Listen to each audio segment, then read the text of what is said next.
In 2013, the United States Department of Justice charged two of America's largest honey companies with laundering over $180 million worth of illegal Chinese honey into the United States food supply. Some of it was contaminated with a banned antibiotic that can cause a fatal blood disorder. It was sold in grocery stores you shop at every week. Honey used to come from a beekeeper down the road. One ingredient, straight from the hive. Now, 76% of the honey on American grocery store shelves has been stripped of the one thing that proves it is real: pollen. Without pollen, there is no way to trace where the honey came from, no way to test if it is contaminated, and no way to hold anyone accountable. That is not an accident, that is the point. Today, we are exposing the industrial process that turns honey into an untraceable liquid. The FDA itself says it is not honey. We are going to walk you through the international laundering operation that puts contaminated honey on your shelf and explain why the fines were so small, the cartels treated them as a cost of doing business. We are also going to give you the only brands that passed independent pollen testing. You are squeezing this onto your kids' toast every morning. By the end of this video, you will know what is actually in that plastic bear. You will not like the answer. Food Safety News ran one of the most comprehensive honey investigations ever published. They purchased over 60 containers from 10 states and sent them to Von Bryant at Texas A&M, one of the leading pollen analysts in the country. The results were devastating. 76% of honey from major grocery chains had all pollen removed. 77% from big box stores like Walmart, Costco, and Target.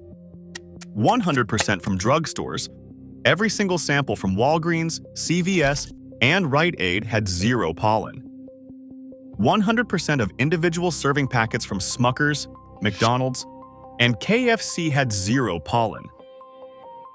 Pollen is the only reliable method to identify where honey came from.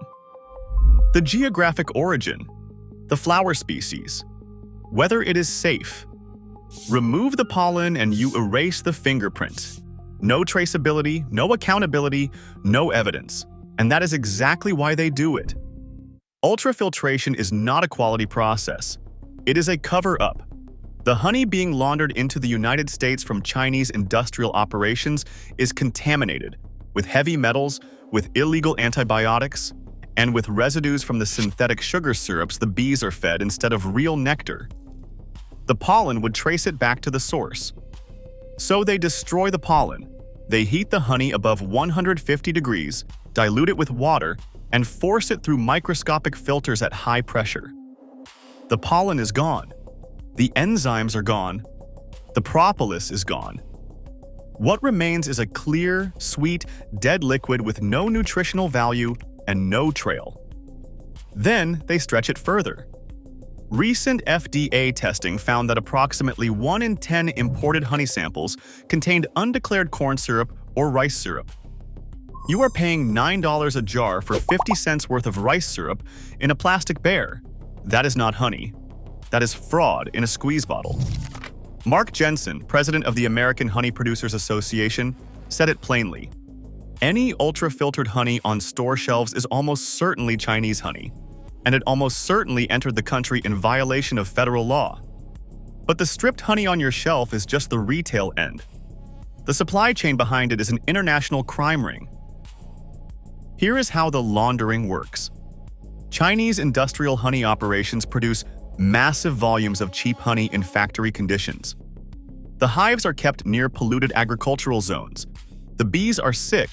They are dosed with antibiotics to keep them alive, including chloramphenicol, a drug banned from the food supply because it suppresses bone marrow function and can trigger aplastic anemia. Aplastic anemia is a condition where the body stops producing enough blood cells. It can be fatal. This is what is in the plastic bear you squeeze onto your child's breakfast. The honey is shipped to third countries: Vietnam, India, Thailand, and Malaysia. The labels are swapped. The Chinese origin disappears. Then it enters the United States as product of Vietnam or product of India. Clean paperwork, dirty honey. Federal investigators called it Operation Honeygate. In 2008, agents raided the offices of Alfred L. Wolf, then the world's largest honey trader. 2 executives were arrested trying to flee to Germany. 14 people were charged. Over 3,000 drums of contaminated honey were seized. The FDA pulled 64 drums specifically because they tested positive for chloramphenicol. Then came Phase 2. Grobe Farms, the largest industrial honey supplier in the United States, admitted in federal court that it knowingly purchased 1,578 container loads of illegal Chinese honey over 4 years. They knew the origin. They knew the law. They bought it anyway. The fine was $2 million. For 4 years, they knowingly sold contaminated honey to American families. A Texas broker got 3 years in prison. The total evasion across both phases exceeded $180 million. The penalties were a rounding error, and the laundering did not stop. Industry experts confirm it is still happening. China produces roughly 25% of the world's honey. The US consumes about 400 million pounds a year, but only produces half of that domestically. That gap is filled by imports. The busts did not end the operation. They taught the cartels how to hide it better. But the most insulting part of this story is not the criminals, the spies. It is who is supposed to be catching them. The FDA's own position is that honey without pollen is not honey. The FDA does not routinely test the honey on your grocery store shelf to see if it contains pollen. The United States has no federal standard of identity for honey. Congress has demanded one for years. The FDA has not issued one. Compare that to Europe. The EU requires that honey contain pollen and be traceable to its geographic origin. Indian honey was banned across Europe because of contamination with antibiotics and heavy metals. That same honey flows freely into the United States. No testing, no restrictions, no questions asked. Florida set its own state standard requiring pollen in honey. Class action lawsuits were filed against Publix, Target, Walgreens, and Aldi for selling ultra-filtered product labeled as honey. One state had to do the federal government's job because the federal government refused.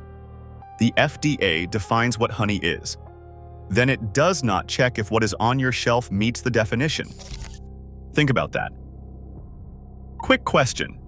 Go look at the honey in your kitchen right now. Is it crystal clear or slightly cloudy? Does the label say where it came from, a state, a farm, or just product of multiple countries? Drop what you find in the comments. Here is the buying framework. Buy from a local beekeeper. Farmers markets, local apiaries, regional co-ops. 100% of honey tested from farmers markets in the Food Safety News investigation had full pollen content. If you can name the beekeeper, you can trust the honey. Look for raw and unfiltered on the label. Look for a specific origin, a state, a county, a farm name. Avoid labels that say product of multiple countries. Crystallization is not a defect, it is proof. Real honey crystallizes over time. If yours stays perfectly clear forever, it has been stripped of everything that made it honey. 3 brands that pass: Nature Nate's, raw and unfiltered, widely available, United States sourced. The easiest swap for most households. Really raw honey, unprocessed, unstrained, from Maryland beekeepers. What honey looked like before the industry got to it. Trader Joe's house brand. 100% of samples in the Food Safety News investigation contained full pollen. Affordable and verified. Stop buying honey from a plastic bear. Start buying it from a beekeeper. If the label cannot tell you which flowers the bees visited or which state the hive sat in, it is hiding something. Real honey is cloudy. Real honey crystallizes. Real honey comes from a place you can point to on a map. Everything else is sugar with a story. Subscribe. Next week, we're covering grocery store chocolate, and what they replace the cocoa with is something you need to see.